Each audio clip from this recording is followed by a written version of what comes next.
We have John Cosgrove as one of our co-organizers of this meetup, and he's been doing some. I'll let him describe what he's been doing. Oh yeah, sure. Everybody, it's John Cosgrove. I have trying to just pay attention really to what all the wonderful members and presenters of the group have been putting out in the last few years. I have not been actively trading that much. I have been more active in the last 18 months or so with various positive theta strategies, delta neutral strategies, that sort of thing. So I'm going to try and switch the screen share around a whole lot to focus on one thing at a time instead of sharing my whole screen here. I've never presented this material before. I will be going into material that Brian Johnson has published as part of his books and articles that he publishes. He's a local member here of the group. So I certainly don't want to take credit for that. I think you'll see that, you know, the spreadsheet is his that I'll go over later, and you can get a copy of that by buying the article that's attached to it. But that's really not the main content here. We'll go over the agenda next. I had trouble coming up with a title, and I just called it "Staying in the Game." If you want to be a professional trader, there's that saying, right? There are old traders and there are bold traders, but there are no old, bold traders. Because I guess when you're bold for long enough, you blow up your account. So I did have one full-time trading experience about 10 years ago. I didn't necessarily blow up the account, but I didn't make enough money to live on. So when I would like to go and be a full-time trader again, but that means one, definitely need to make enough money to live on, and two, can't blow up the account. So in that regard, have been trading a few strategies, and I've been thinking about that Black Swan risk. And the strategies do have significant downside, the calendar, which we'll go over. And so thankfully, Brian put out some material on how to hedge that Black Swan risk. So for the agenda today, Mark previously has reviewed calendars numerous times in the last few months, and I've started trading a few of them as well. So that'll be the main focus of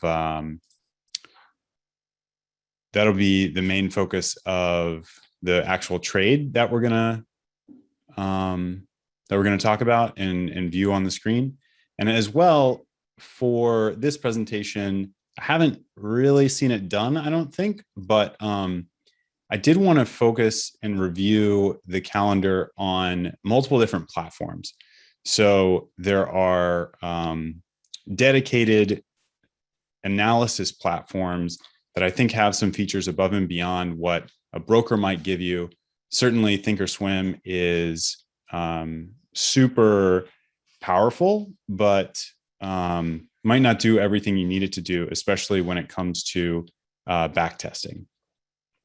So we'll use the backtests in two different platforms. Those platforms are paid. They do need subscriptions to operate. That's OptionVue and OptionNet Explorer. But there's a third platform that I've seen recently that is free. So we'll look at that one as well. So we'll talk a little bit more about Black Swan risk, what that might be if you've never heard of it. We'll probably go pretty quick through that. And then get into ways to hedge away that Black Swan risk, or at least control it much more than doing nothing. Lastly, I hope there's time, but we'll walk through maybe a COVID crash example hedged and unhedged, and try and employ some of these hedges and see how it would have done. Obviously, hindsight's 2020. We never know exactly how it would have played out in real time, but using the backtesting platform, using the hedging frameworks, we can hopefully get a clue and then feel a little bit more certain going forward, employing some of these strategies that we can stay in the game. Great.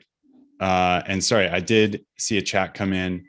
Bill Strayer says that saying came from the pilot population.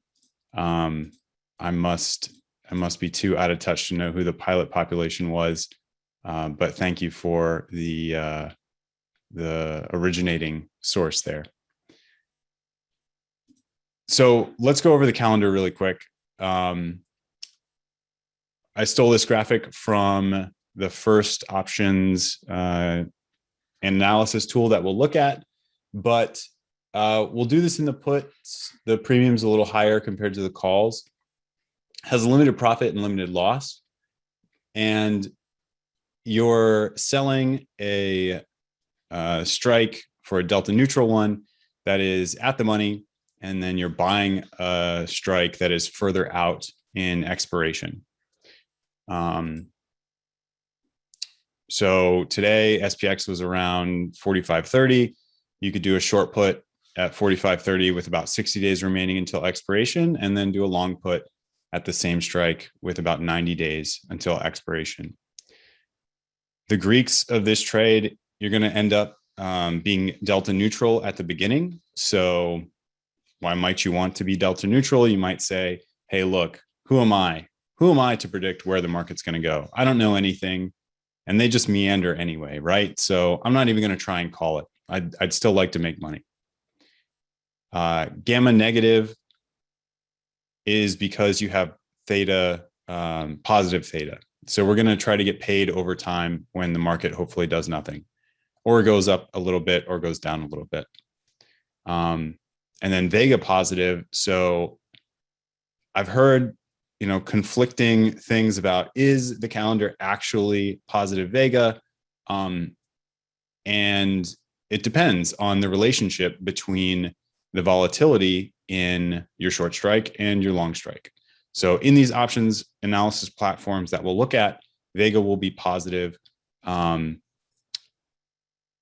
you can model what a change in volatility might look like, but through COVID last year, it was pretty unpredictable. If anybody wants to talk about that later, I'm sure we'd all love your feedback.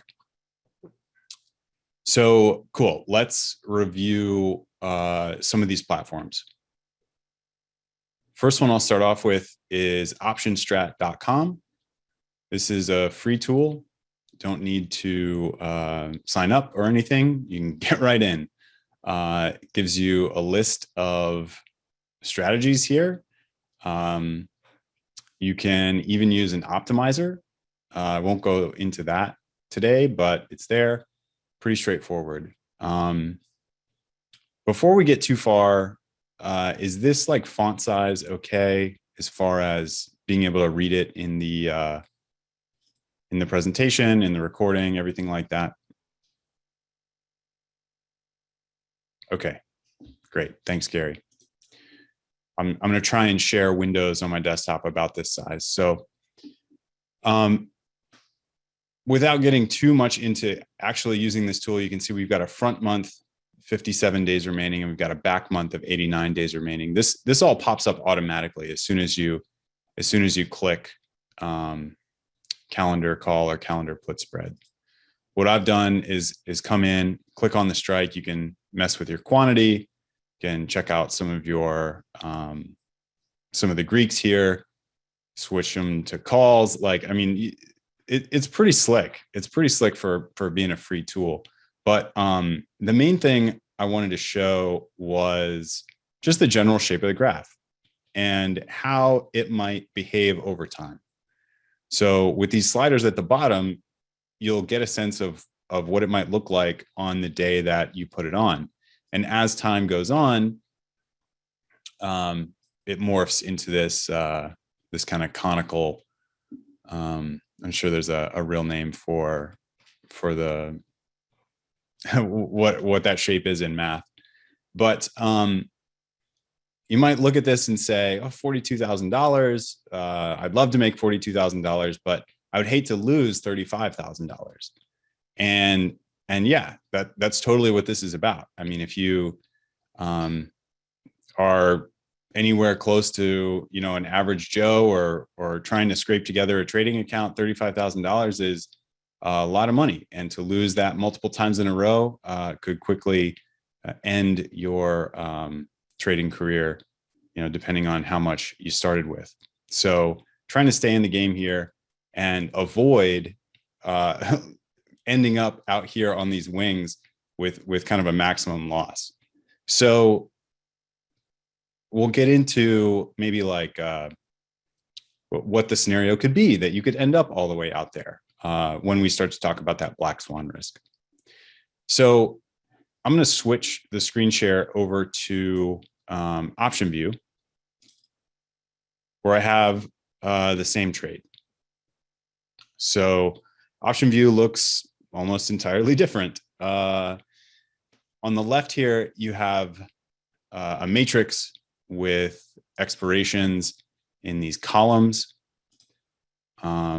strikes, calls, and puts separated into two horizontal sections here.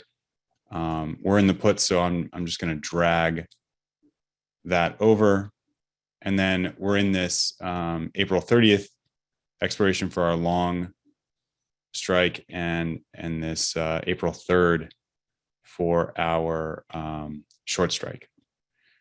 So like Thinkorswim, it'll paint multiple lines over here on the analysis graph. And comparing this analysis graph to what we'll see in OptionNet Explorer, OptionVue is a little different.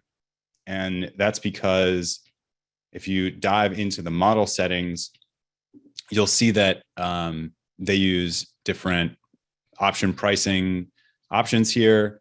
They employ something called true delta, true gamma, true theta, and they have a couple different volatility model modes. So OptionVue is definitely going to, oh, thanks, Marcus. Yeah, I had a 20 lot here versus a 10 lot over on OptionStrat. It's interesting that the max loss was different.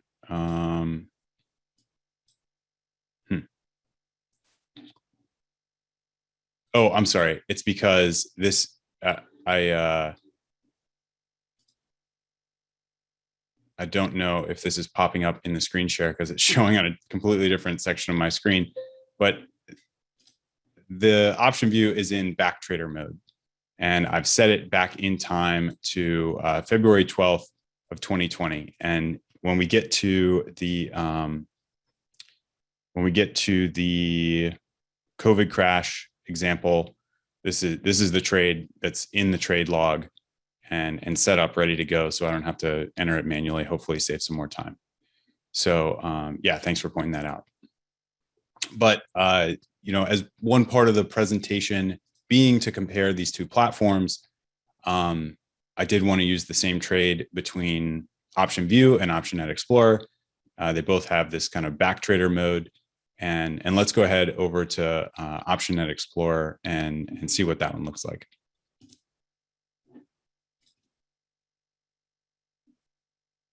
All right, so OptionNet Explorer, again, we're back in time here on February 12th, 2020. The format of the program is very much the same. It'll tell you what your underlying is at. It'll show you some stats about your position, your Greeks. The matrix layout is largely the same. You can position this graph over here, the risk graph, you know, to have both up at the same time. You'll get a readout of your Greeks at the bottom here. It's almost a copy of each other. Where I personally find trouble using OptionVue is that it can be very quirky. And I realize this is being recorded. I've spoken with the new owner of OptionVue, gave him some feedback about some stuff that wasn't working for me. But one day it was like, okay, I'm just going to try the competition, OptionNet Explorer. I can say that OptionNet Explorer has been a pleasure to use, and it has been way more predictable and has a few extra, I would say, few extra bells and whistles. If you look at this analysis graph, you can see these dots, and those dots are point in time for the day that you're on. It'll show you a dot for every 5-minute increment during the trading day. So later on, when we get into that crazy first week of the COVID crash, you'll see that these dots are all over the place. And if you're going through and you're looking at a back test and you're only looking at, say, the close of the day, you're only getting 1 point in time, and 15 minutes one way or the other, an hour one way or the other, you might be making different decisions based on when you're looking at this chart. And so I really like the multiple dots here that are all packed tightly together right now in the graph, but later on you'll see them expand, and you'll see how the valuations across the day really change, and how that can change your trading psychology. And oh, good. Brian says in the chat that the new OptionVue owners are in the process of rewriting all the software, including new, more robust models. I'll reach out to them again to see if there's like a beta or anything. I'd love to try that when it's ready. Okay, so as a brief introduction between the three platforms, and let's go. Let me switch my screen share one more time.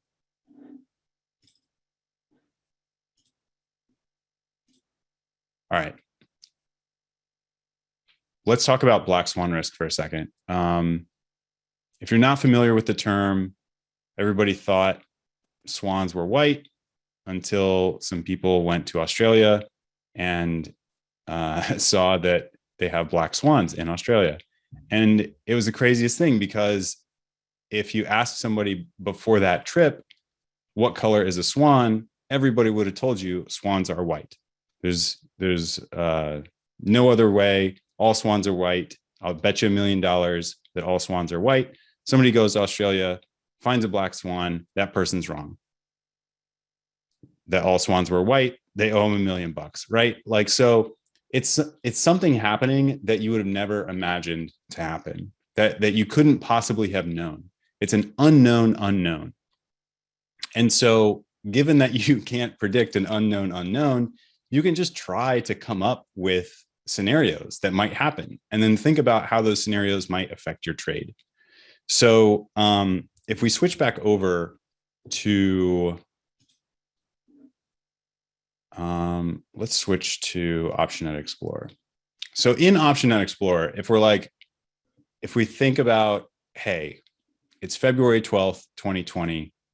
I look at my price chart. I want to enter in a calendar on SPX.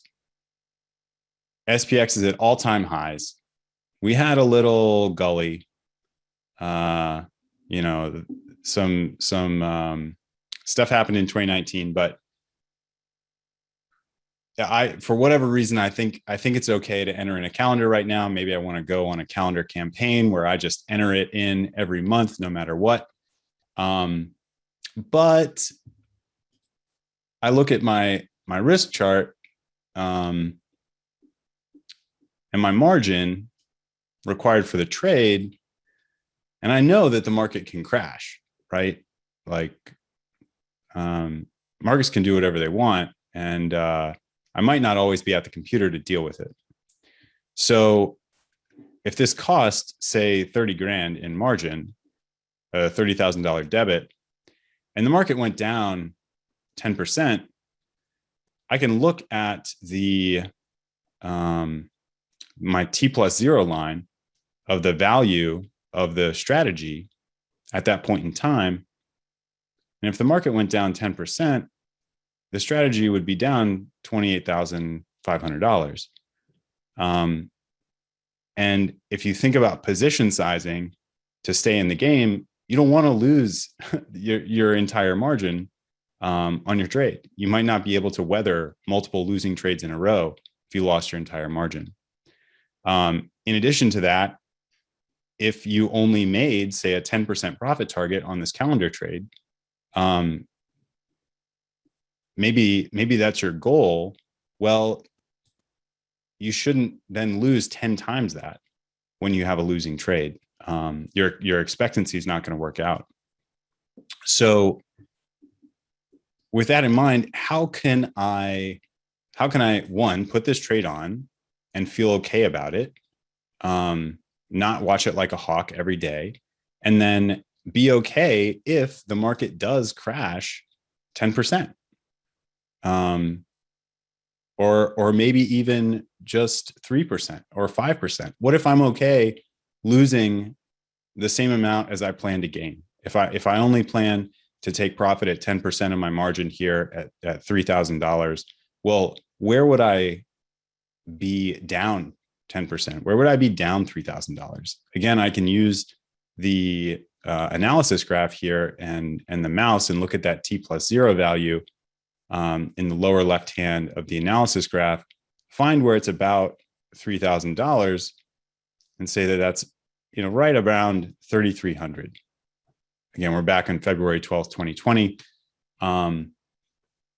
And if we say, just put in a mental stop, and we say, all right, if we make it to 3,300, I'm going to exit this trade. Because that is a 1-to-1 risk reward ratio. And that's what I hear people do for calendars. And I'm okay with that. And that's your mental stop. Okay. But what if it goes beyond that? What if we gap down past that? I want to be protected from that. Or what if I'm just away from my desk for the day? What if I'm on vacation? What if we slowly creep down to 3,300 and I'm just not around to take the trade off, or I'm sick, or something happens? So let's explore a couple different ways to hedge away this black swan risk. The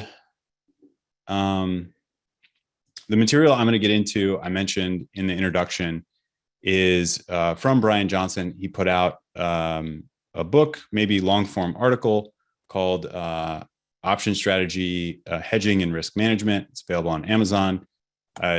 It's a great guide to go through and gives a spreadsheet to use an analytical framework to find 3 different ways to hedge a trade like this.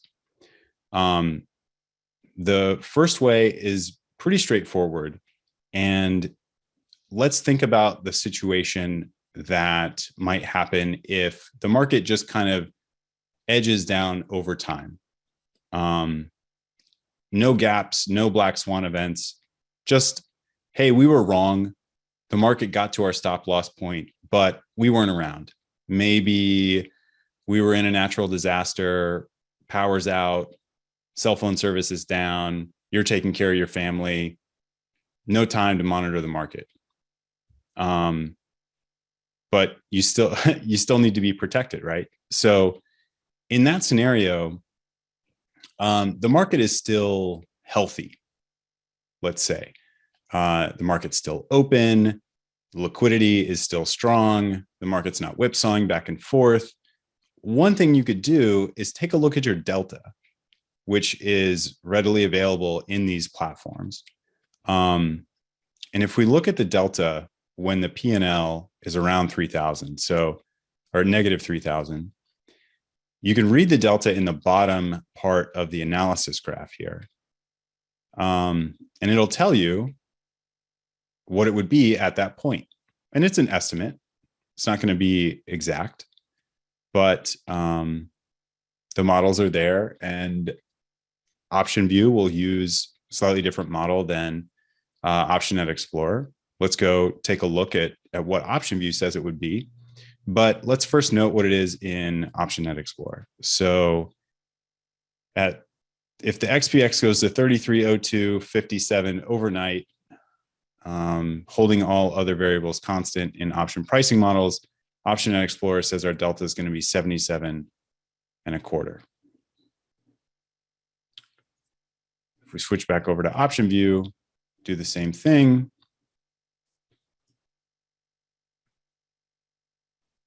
Now, the text on this is probably really small. It's really small on my screen.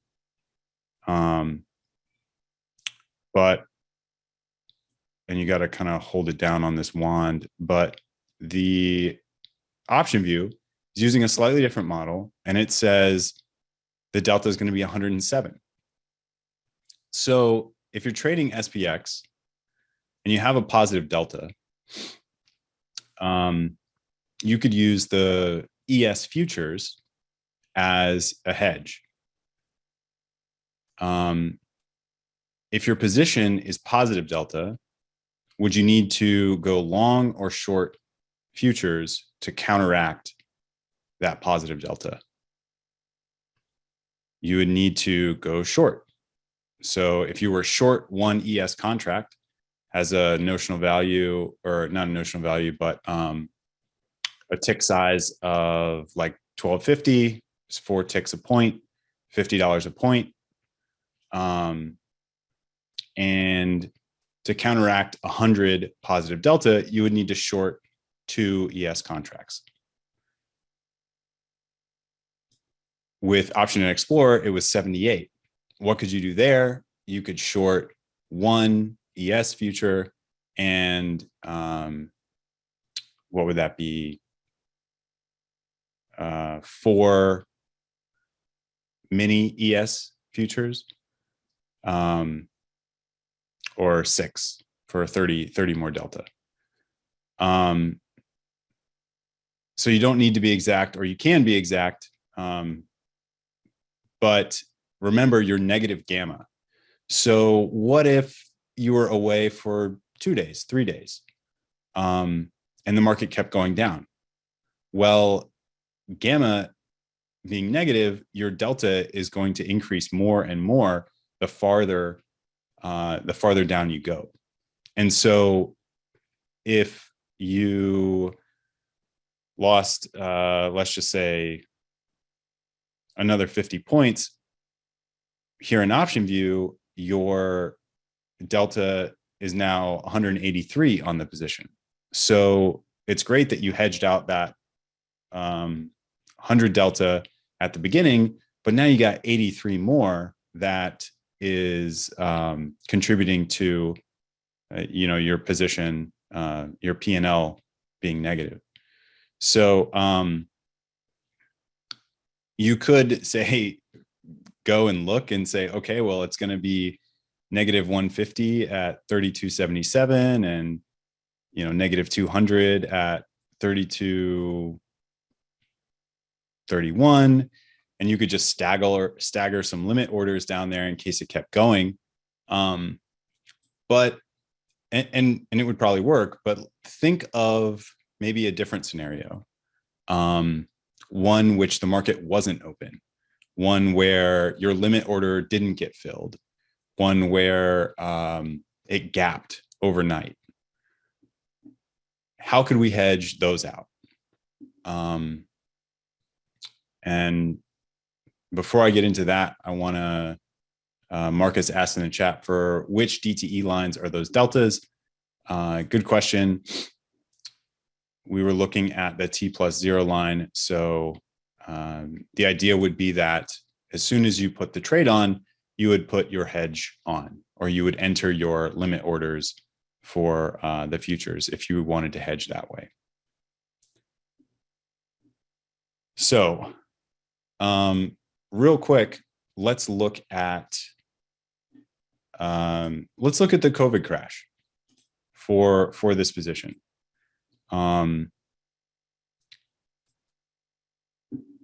And let me switch back over to OptionNet Explorer. it's a little more stable in backtrader mode. So I'm just gonna skip to so we're at February 12th. I'm gonna skip to the Friday before things really got going. So we can just stop for a second and analyze the calendar trade. A couple of ways people have been looking at this or saying, hey, do I need to adjust this trade? What are my profit targets, stop loss, right? About a 10% profit target, maybe a 10% stop loss target. Here we are 9 days into the trade. Looking at the price chart, we started to have a couple big moves to the downside. And we're getting towards the left side of the profit tent on the calendar. P&L is about flat on the trade. And another way people are managing these is the delta theta ratio. So theta is our primary source of profit in the trade. Delta is one measure of risk in the trade. So you can imagine that if delta got too high, this turns into a directional trade. If theta got too low, or the proportion of delta was really high in proportion to theta, you're looking at more directional risk rather than time decay and gain through that time decay. So here we look at the delta theta ratio. It's pretty small. It's like 11, 12%, whatever 40 over 296 is. 13.5%. It's kind of menial. So, we don't know what's coming, right? We're not about to predict this COVID crash. Obviously, in the news, COVID was making headlines. People were, I'm sure, on the sideline by this time. I was packing my bags, about to go to a conference for work. But I was not in this exact trade. But anyway, we're just going through this example, seeing maybe what would have happened to this trade. If we skip forward a whole day,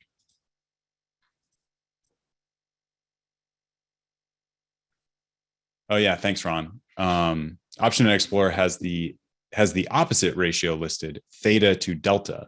So you'd have to take the inverse of this, and you'd get the delta theta ratio. So if we're just checking the market near the close and then adjusting strategies, if we want to, we would log into our terminal Monday afternoon, and we would see that we were actually down, 11 grand if we had not done any hedging whatsoever. At this point, trade management, you'd probably get out of the trade and you'd take your big fat 35% loss instead of that intended 10% loss that you really wanted to do. You can see the OptionNet Explorer feature of the dots pointing out the position value in time over the day. They've spread out and they're kind of all over the place. The final resting point of the trade at 4:10 p.m. Eastern was here closer to the most negative points of the day. But what actually happened to the price on this day?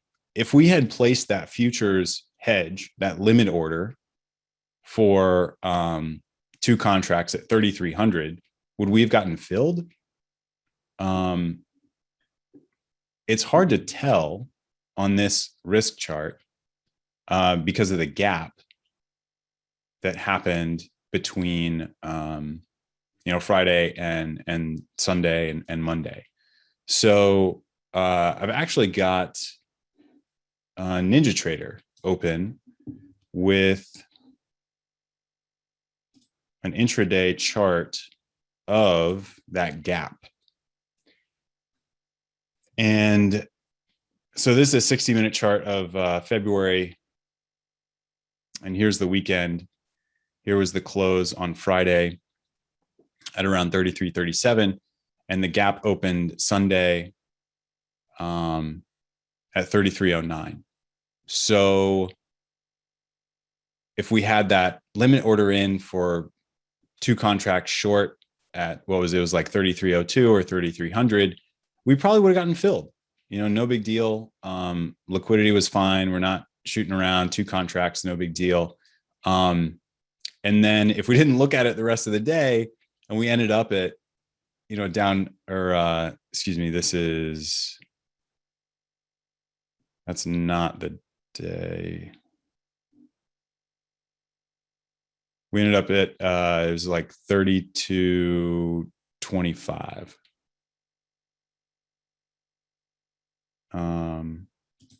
Sorry, I just want to mark it.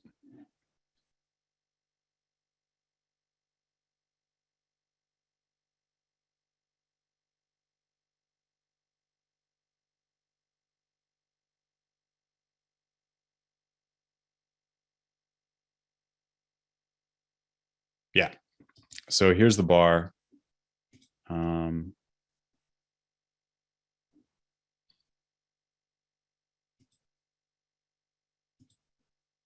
Right. So that's the bar. If you didn't do anything with your futures hedge, you would have gotten filled at, say, 3,300, and you're sitting there at the end of the day at 32.26,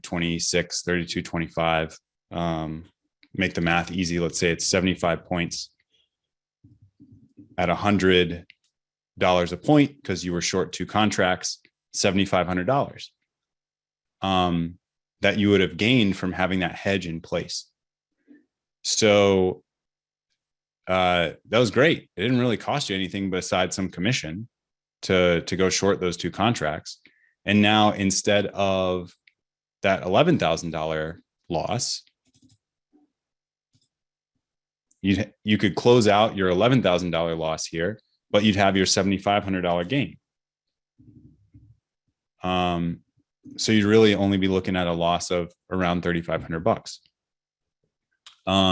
Obviously, that's getting out of this trade on the first day of the craziness, but our futures trade got filled. What if the futures trade didn't get filled? What could we do? Could we still hedge ourselves in the event of, say, a larger loss than what we saw on this day, only down 3.33%? What if we opened down 5%, 10%? That futures trade would have never gotten filled, and this loss would have been much worse. Could be down here, right? Close to our maximum loss. So there's a couple different ways to do it. And I will switch my screen share over to what will probably look like a pretty complicated spreadsheet.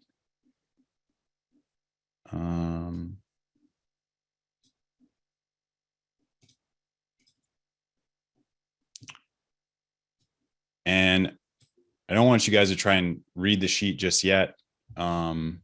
So actually, let me stop my screen share and kind of do a little bit of an intro here. So what happens when markets dive off of cliffs? VIX goes up, right? We just listened to Russell talk all about the VIX. And when SPX takes a dive, VIX skyrockets. So what if we could profit when that happens? We can't invest directly in the VIX. Russell talked about a way where he was profiting on the VIX going down by buying put options. Well, if the VIX skyrockets because the market dives, maybe we should buy some call options. So could we buy calls in the VIX to hedge against a giant black swan event? The answer is yes. But which calls would you buy? That is a not straightforward answer. What else happens when the market takes a dive? Well, puts in the market itself, so SPX puts, rise in value a whole lot. So let's buy some SPX puts. Well, you're in the same boat. Which puts do I buy? I have no idea. You could overpay and then ruin the edge of the whole reason that you're trading calendars, is to try and make some money. Well, if you spend all your money on puts, on SPX puts or VIX calls, then there's no reason to really be trading, because then you're not making any money. So Brian has done really excellent work and explains it all in his book about how to find the cheapest hedge per trading day that you can to hedge a certain amount of risk. And so with that sort of intro, I'll go ahead and share this sheet again. There's a couple of different tabs across the bottom here, but I really want to concentrate on these two. So there's one for buying VIX calls, and there's one for buying equity index puts.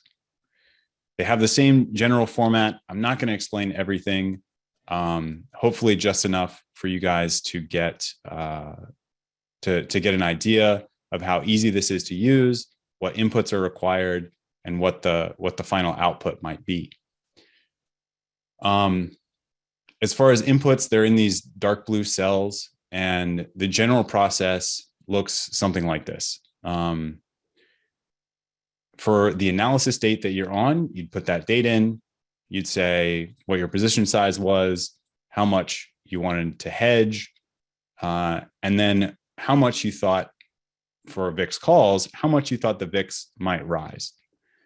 You say, well, gosh, you're expecting me to predict market crashes and tell you how much the VIX is going to go up. And Russell just said that if you could predict the VIX, that you'd be making way more money. So how can you even, put a number in this box? Well, I like to say, you're not allowed to guess, but if you're educated, you can make an educated guess. And so the VIX change for a dramatic fall is going to be pretty high. We've got some historical examples for that. Brian goes into it in his book. And for an example, let's just say the spot VIX is going to go up 22 points. Once you have a value in there, this can be whatever you want. Maybe you only want to hedge a 10-point VIX. You can put that in there. The spreadsheet takes care of the rest. The other inputs are required are the term structure of the VIX futures, as well as the spot VIX. Then Brian has done the math, and he has said, well, looking at history, generally a change in the spot VIX has corresponded to a % change in the VIX futures of varying degrees as you go out in time. And that makes sense, right? Because volatility is mean reverting. If the spot VIX goes up by 20 points, who's to say that in 4 months, 5 months, VIX is still going to be there? It's probably not still going to be there. So the far out months don't respond to changes. The far out futures don't respond to changes in spot VIX by as much, and that is modeled here in this sheet. This sheet is an approximation. Brian's done a whole bunch of more detailed work in his latest book. I haven't personally gotten into it as much, but I think this sheet is very practical. This sheet on my screen here is very practical and enough to be valuable to go through this procedure. If you want to get into the super nitty-gritty details, check out the latest one. But to use the sheet, essentially what you're doing is you're putting in the current values of VIX futures. And you're saying, if there's a 22-point change in VIX, I want this sheet to calculate what these futures would be at. And so I've done that for February 12th, 2020. And the sheet will spit out what the ending VIX would be at, given the input, the change in VIX, and the % of the VIX change. If this happens, we want to be long VIX call options that are in the money compared to these prices. So what would those strikes be? you put those strikes in here. Well, if the VIX, if this February 19th is at 36.13, well, maybe we're off by a little bit. The 35 strike is a little too close. Let's go with the 32.50 strike. So you put that in for all of your ending VIX values, giving yourself some margin of error, and then throw in what you can buy those options at. So this first one, super thin market with 4 trading days left, it was only 5 cents. But as you get further out in time, the values will increase. So you're not really doing any math here. You're just kind of plugging and chugging numbers in from your brokerage platform and reading values off of this column here. The magic of the sheet is that the sheet then calculates how many contracts to buy and what your effective cost per trading day is with each option in that you specified here. And we really want to go with the lowest cost per day of a hedge. And you look at this and you say, well, April, I'm only going to be in this calendar trade for maybe like 14, 28 days. And that's, calendar days. And this thing is way too far out. I don't want to hold on to this the whole time. Well, the sheet takes that into account and it says, hey, look, if the market doesn't tank, this call is probably going to be worth about 74 cents and you can sell it for that. And you're going to get some money back. So I think we had what, like $31,000 debit. You click the button macros, it does the math, and it tells you your total cost per trading day.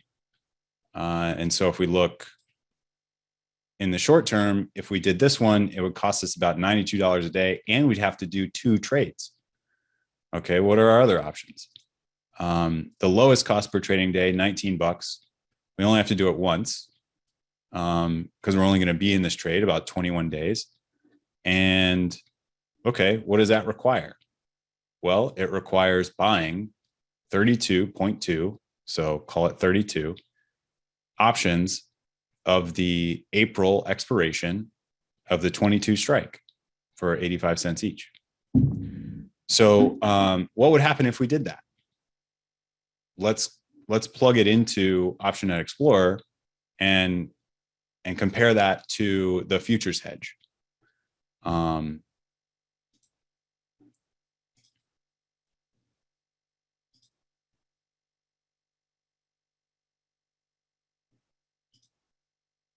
Like I mentioned earlier, as soon as you put this trade on, you'd be putting on your hedge because you don't really want to go unhedged, right?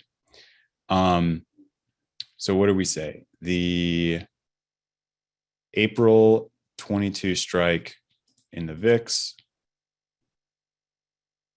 April 15th, ask was 85 cents. That's the one, and 32 contracts. You'll see a little bit of OptionNet Explorer. Let's just call this hedge 1.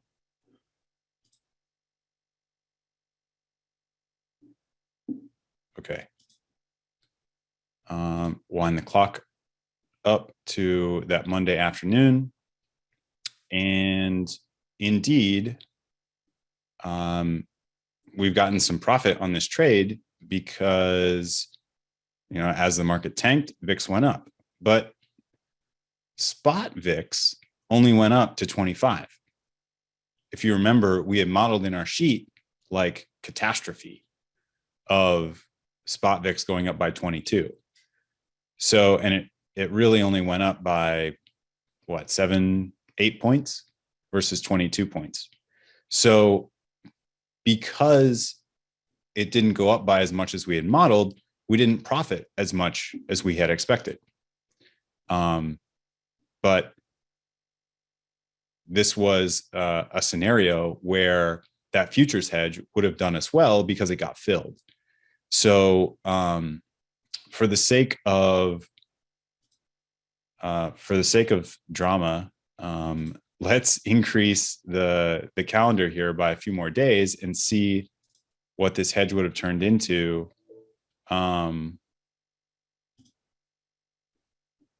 when the VIX really skyrocketed.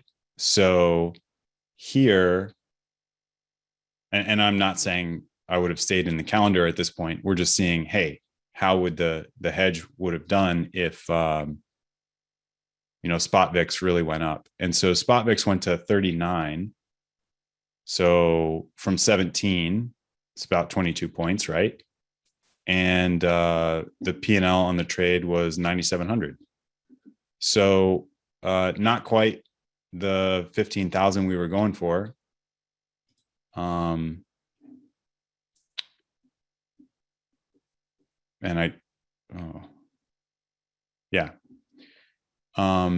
But that's how it would have performed. So there's value in that hedge. And for only $19 a day, compared to the potential profit of the calendar, you're still making money on the calendar, and you can rest easy that you're hedged on the you're hedged via the VIX calls. So over on the sheet, the same exact thing happens for equity puts. It's more or less the same format, but here you don't have to guess the VIX, the change in the VIX. You are inputting the percent change in the equity index. So here, if we wanted to go with a 10% correction overnight, and we wanted to say hedge 50% of what we had, run the macros, and the whole point here is to say, well, which option do I buy and which one is the cheapest? So, I mean, 60 cents a day, I don't even know, like, yeah, it's almost free. Of course I want to put that hedge on. There's, right, so 60 cents a day compared to $19 a day, you would obviously do the analysis of both of these and pick the cheaper one. If we want, we can put this one in as well. What's that? May 15th, the 3050 put. One contract cost us $2,200.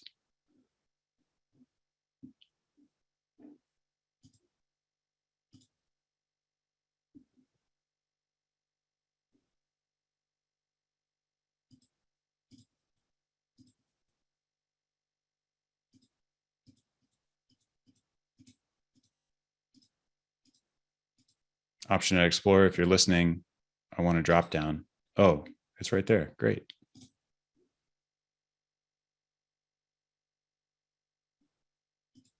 Ask and ye shall receive. Okay. So the 3050 put had us buying one of those.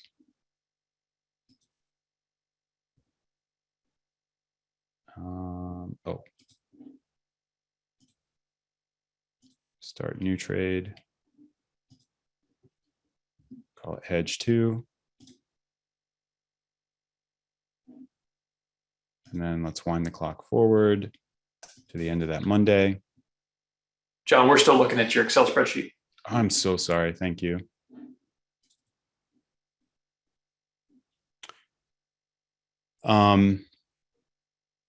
So the P&L from the put at the end of that Monday was comparable to the VIX. Let's see, what was it for VIX? 3168. For the SPX put, it was 4,000. But this was on only that 3 1/3% drop. When we modeled, we said, hey, we were expecting like a 10% drop. So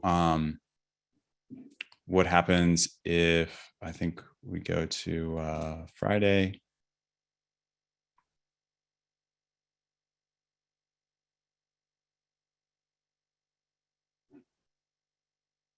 So on Friday, we were down about 10%, maybe a little bit more, to 10 or 12%.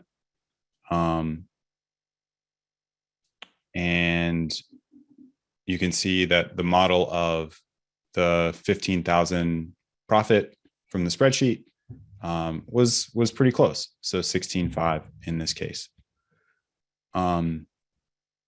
So using the sheet seems to work well. There's 3 different options for you, no pun intended, of hedging some of these positive theta trades, negative gamma, that have pretty big downside if they go unchecked or something crazy happens while you're not at the keyboard. So thanks for sticking with me through that. I think that was basically it. What questions do you have on all that? John, I have one minor point. You may not have full margin offset of VIX options or VIX against futures options positions, because they're on different exchanges. Each exchange is going to set its own margin. I doubt Interactive Brokers is going to give you. They may now, maybe somebody. I think they may give you a good percent of it, like 60% or 50%. Oh, good point. So you're saying, hey, look, if you're all margined out on your base options trade, you might not be able to purchase a large VIX options debit because they're not going to see that as a risk reduction. Yeah, I'm afraid so, and I'm afraid worse than that, they may give you margin calls.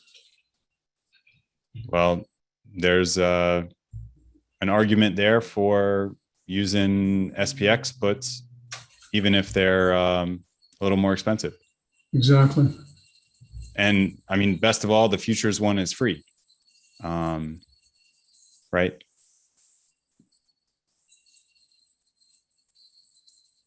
How do you mean it's free? Sorry. I mean, you're going to use margin once you enter the trade, but if it's just a limit order that never gets touched, it doesn't affect you. Perfect. Yeah.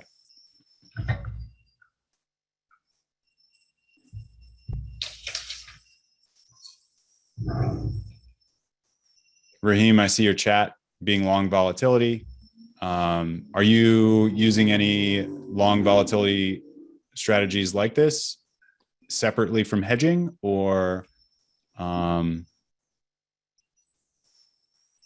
what's your experience there?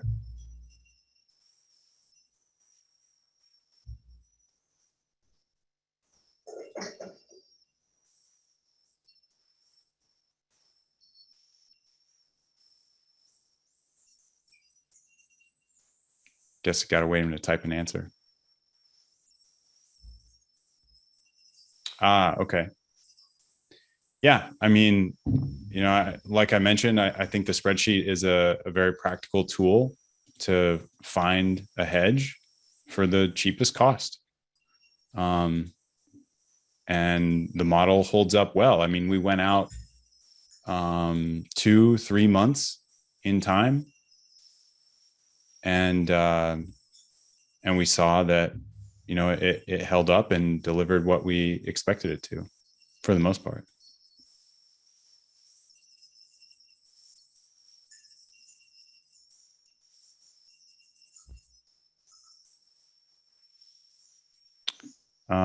Buying a VIX call and then selling VIX call spreads to finance it. I don't know. I don't know. I think you're not exactly hedging anymore, of course. So kind of a different topic. Maybe somebody else can comment. Steve asks, wouldn't it be more efficient to exit at 100% credit or debit loss and make it up in futures trades versus paying for hedges on all trades? Steve, if I understand your question correctly, not necessarily saying you should hedge all three ways. It's, I would certainly pick one, the VIX calls or the equity puts, and then the futures limit order hedge is there. And as you saw with this trade, negative gamma, your delta is going to increase if it goes beyond that. So it's not going to be perfect. So, maybe you hedge out the sort of big black swan risk with a future, or excuse me, you prepare for that -3, -4% day with the futures hedge. And then maybe you use a smaller VIX call hedge or equity put hedge to get the last of it.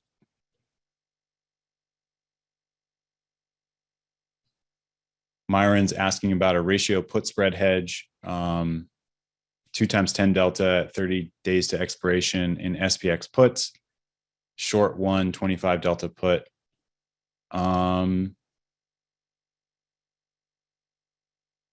Yeah, I haven't looked at that.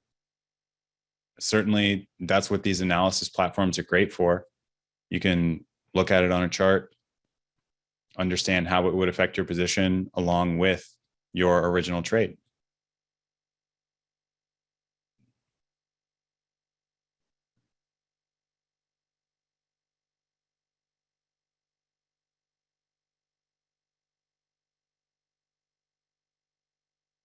Ron says, with TD Ameritrade, if you place a contingent order to short ES futures or MES futures, they'll still claim the relevant margin, even if that position hasn't triggered. Interesting. Maybe IB does that too. I use Interactive Brokers. Maybe I didn't notice. I am not leveraging my account up a whole lot right now for these options trades, but with the power of hedging, it's tempting to take on larger size.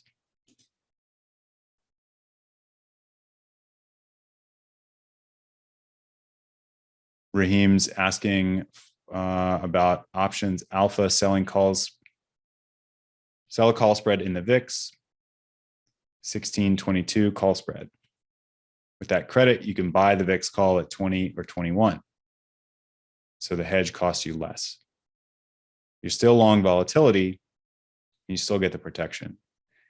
It sounds about right. I would just say,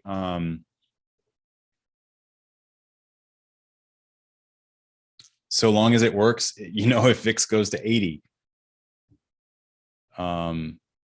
we don't know that it's only going to go 22 points. We don't know anything. This is educated guessing.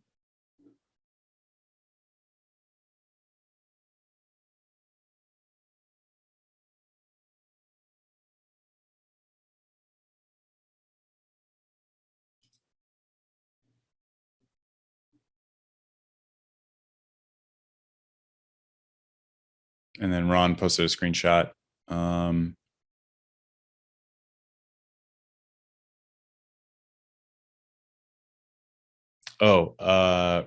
would that be, did you model out Russell's strategy there? Looks like that's what you've done. Can you guys hear me? Yeah. Yeah, okay, cool. Yeah, I just posted a screenshot there. That is an approximation because 25 delta is typically fairly close to one straddle width. And I always like doing this because, I see option trading with risk graphs in my head. So when someone talks about a trade, I need to see the picture. And to me, this kind of speaks volumes when I look at it. And to me, when I see something like that, it doesn't look so pretty, but anyway, I just thought I'd share it. And you can see there on the top left-hand side what the strikes were and the expiration date. So that's a 7 DTE 25 delta short strangle paired with a 95 DTE 25 delta long strangle simulated from last Friday. Nice. So yeah, plenty of risk on either side of that.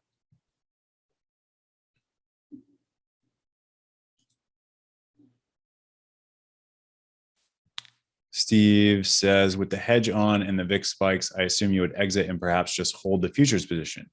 That's a good question, Steve. The thing that the hedges give you, which Brian talks about in the article, in the book, is time. Gives you the time to make a decision, make a good decision, to think clearly without an emotion,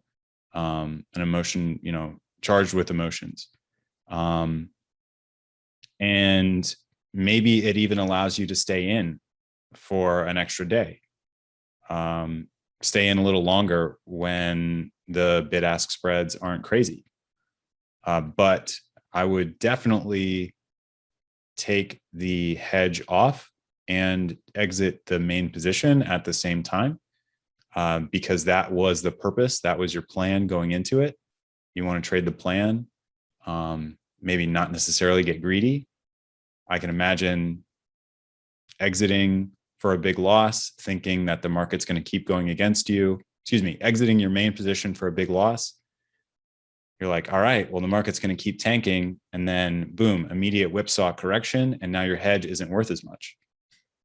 And so that position you entered strictly to save you some money just didn't perform as well when you turned it into a speculative trade. So I would just be careful of that, and I'd stick with the plan of, hey, look, this is a hedge. I'm okay with these projections, my profit targets, and I'm going to trade the plan. And Vadim asks, would you put a hedge at the time when you start a calendar? What down move would you hedge for? Yeah, that's exactly it. So in the examples that I showed on the screen, we entered the hedging trade at the same time as we entered the speculative options trade. So that would be the whole idea. What down move would you hedge for? Whatever helps you sleep at night, quite literally, in my opinion. There was I went to NC State here in Raleigh, go Pack, and there's a really old talk on YouTube that Dennis Gartman did at NC State. I think it was maybe right after the 2008 crash, but he told some story, and he said, he said there was a guy that he worked with, and he was just miserable all the time. He's like, I can't sleep. And somebody told him, you have to sell down to the sleeping point if you have too much size on. And I would say the same thing. What down move would you hedge for? Whatever helps you sleep at night. John, do you mind if I say a quick comment as well? So in terms of the futures hedging, I think it's a great idea. I've been kind of teaching the same thing for a long time, but I just want to bring reality back a little bit too, right? Because what you showed there was a fine example, but the thing is, that's like what I call a good crash, a crash that crashes hard and crashes in one direction. So one of the things, and I see various people saying, the futures hedge is free and blah, blah, blah. I always get concerned when I see people say those kinds of things. Everything has risk always.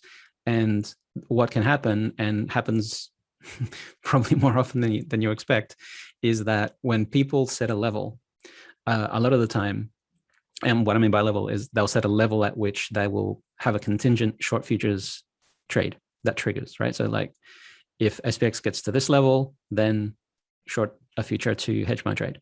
Some people will do it the way that you showed, which is purely based on looking at the risk graph, but a lot of people tend to look at the chart, and they'll look for what they consider to be a support level. And if this support level here is broken, then I want to short a future. okay, as their hedge point. That's fine. And I do something similar too. But the thing that is important to keep in mind, unless you want the market to teach you this lesson, which it has taught me, unfortunately, in the past, is that there are a lot of people looking at those kinds of, TA charts, a lot of people looking at the same types of levels because they're really just looking at major pivot points from price action. And you'd be surprised how many times you get what's called a stop hunt, right? Where basically all of those stops get triggered and then the market bounces. Okay, so now you could have a situation where your options trade may have come down and is at a loss of, let's say, $3,000. And then so actually it would have been at a loss of $3,000 as an example, right? But then overnight you get that gap. That gap basically, or like in the example that you kind of mentioned, it might have triggered your short futures trade, but it then bounces. Okay, so now when it bounces back up, let's pretend that it bounces pretty hard. And so what can happen now is that the next day when the market reopens, your option trade may be back through to having a very minimal loss, and maybe it's even back to break even, but your futures so-called hedge is actually now at a multi-$1,000 loss because you were short that, and now market came back up, right? So there's actually risk there from the time that your futures trade is triggered through to the market reopen, where your options are now essentially going to offset your opposite trade from the futures, if that makes sense. I'm not sure if that's clear. Right? Yeah, that makes perfect sense to me. It's happened to me before. And I knew about that risk going in, and I said, hey, look, if this happens, it happens. And that's the price I'm paying. You're right. It's not free. Yeah. But I mean, it's not something you have to necessarily live with. You can easily adapt, right? And I think the easiest way to do that is to say, okay, if you do get triggered, hopefully you've got some kind of alert at the same time that you get notified. And at that point, you probably want to hop on to your computer and look at the charts, right? And define some kind of stop level now. I mean, as a matter of fact, I would always recommend putting in a stop with your order to short the futures. So that you've got that initial stop that if it does bounce, you've capped your loss, just like any other directional trade, which is what it is. It's a directional trade.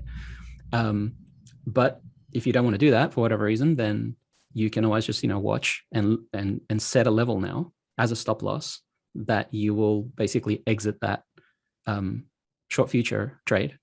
And if it then reverts again and comes back down, then just re-enter the same level and just keep tracking it, kind of thing. But it is something you really need to watch. And I'd also recommend putting in a stop for that directional trade, not just shorting the future, right? But a shorter future combined with a stop loss for that trade too. And I would suggest, John and Ron, something else too, which is whenever you have a crash that you've just, has just triggered your buy or sell futures, or even regardless, whenever you have a crash, have a trade in there after it that will take advantage of the possibility of a bounce straight back up, a flash crash, because we know that that's a frequently occurring possibility. And so buy a call when it's down there. That can be tricky. Because remember it can be wrong, but it can be even trickier if your orders don't trigger. And there's quite a good possibility that your contingent orders or stop losses on the futures position will never trigger if the market gets closed. Yeah, but now you're kind of putting on, your mentality is now kind of split between the two concepts. It's like, to me, you have to know in your mind at a minimum, are you bullish, bearish, or neutral, right? It's fine to flip your bias from bearish to neutral, then to bullish. That's fine. But I think your trade should reflect whatever that market bias is, because remember that when the market has crashed, IV has spiked hard typically, and IV increasing doesn't just increase the price of the puts. It's also going to increase the price of the calls. It will. Right. So now if you're going to buy a call, calls are usually underpriced relative to puts, but it will. Yeah. Because you can definitely be in a situation that you buy a call, the market goes in the direction that you want, you still lose money because then IV crushes as it goes up, right? Yeah, I think the biggest thing is to do some scenario planning. That's all. Do it as you want, make the assumptions you want, but always personally, my opinion is that you should always take a trade, have a trade in there that's the opposite of what you expect, as well as your main trade, which is what you expect. Yeah, but I think you're disagreeing with that, which is fine. That's what we're here for. Yeah. What I do recommend from a hedging perspective is to kind of split the mentality into two, I call it buckets, right? And one bucket is proactive hedging. Another bucket is reactive hedging. So proactive hedging, based on what has been shown today, that would be essentially your long equity puts or your VIX calls. Okay, that's proactive because you want those on before the crash happens, and you don't know when the crash happens. Therefore, it's proactive, right? You've got to do it before the event happens. That's the proactive bucket. And then the second bucket is reactive. That is where you are reacting to what the market has done based on reading TA, or if you've got panic kind of trading signals or whatever. If VIX gets to a certain point, then you want to get more aggressively bearish, blah, blah, blah. Whatever it is that you're doing, you're now reacting to the market. And that is now when you're doing things like shorting futures or, an at the money put debit spread or, or a bearish butterfly or something to take advantage of that. But thinking of hedging in those two separate strategies and then backtesting both of those things separately, right? Because it's all well and good to say, hey, I could buy a VIX call just prior to a crash and made money. Hooray. I could buy a long put and it makes money. Hooray. Okay. But 95% of the time, it's not going to be crashing. So you got to make sure that the costs that you're spending on those hedges are viable, right? And then you also have to compare puts to VIX calls in a fair way, because it's quite tricky actually to do things with VIX options because you've got what's typically called double decay. So you not only have theta decay on VIX options, but you also have the contango effect that happens there. Yep. So which is the VIX futures come down towards the spot VIX, which is typically underneath. So both of those things now work against you, whereas you don't have that effect with equity options. You do have theta, but you don't have the contango effect killing you. So it's quite a bit harder to get the VIX call options to work, with one exception, in my opinion, and that is when VIX has been low, and while it's still low, very low, then you can build up a hedge through time. Oh, absolutely, no argument. Yeah, in that instance, I'm okay with using VIX calls and building up a hedge through time. But other than that, other than when VIX is at absolute rock bottom levels, I think if you do a same cost comparison, whatever money you're going to spend on VIX calls, use the same amount of money and buy SPX puts and then backtest them side by side. And you'll typically see that the SPY puts are going to, or the SPX puts, or whatever, are going to outperform the VIX calls. Yeah, but of course, there's all sorts of different VIX call strategies. You don't have to buy at the money. You can buy way out of the money cheap, as long as you're contemplating a rare event of a total recovery. But I don't want to take too much time. John, Brian has a comment in there. Yeah. I think Brian said it more eloquently than I tried to explain it. He says, look, the futures trade, when executed, back thinking about, hey, let's execute that futures trade at a predefined stop loss point, it simulates taking off the options trade. And so, yes, you are locking in that loss, even if the price rebounds. Any subsequent price rebound would result in losses to futures and gains in the option strategy.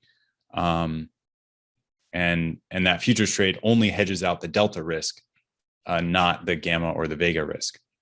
And so yeah, I think when I've used it in the past, I've been okay with that locked in loss, because that's kind of what my trading plan was. And it's like, hey, look, that's part of the plan. And it was simple enough, but yeah. Murphy's Law says, you'll be on the West Coast asleep on a business trip away from your personal laptop and familiar trading platform. And when you wake up, the market is gapped open and you have to deal with it.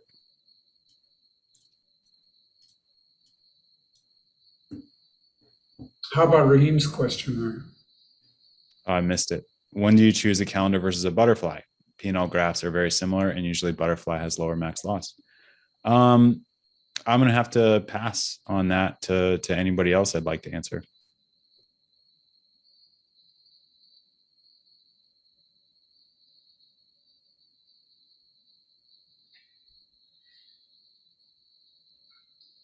Well, seeing as nobody else saying anything, I won't comment on that specifically, but I will say they're very different animals. And also, you're really talking about volatility in two different expiries. And you can have arbitrary patterns in those. So calendars have a reputation as widow makers, and I would be very careful of them.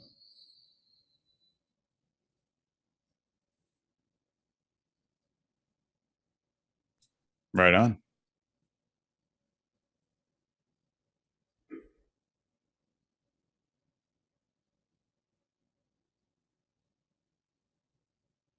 Well, that definitely does it for me. Thank you all for the time and the great Q&A. Well, thank you very much, Sean. I think that was a huge success. And by the way, we'd like to encourage all our members to volunteer to present something. That's one reason we have two talks in a meeting. One may be a draw of a name, and the other should be a draw because it's one of our own members talking about their own trading. And it doesn't have to be as prepared as John's was. John's was superbly well organized and a great topic. Any other comments?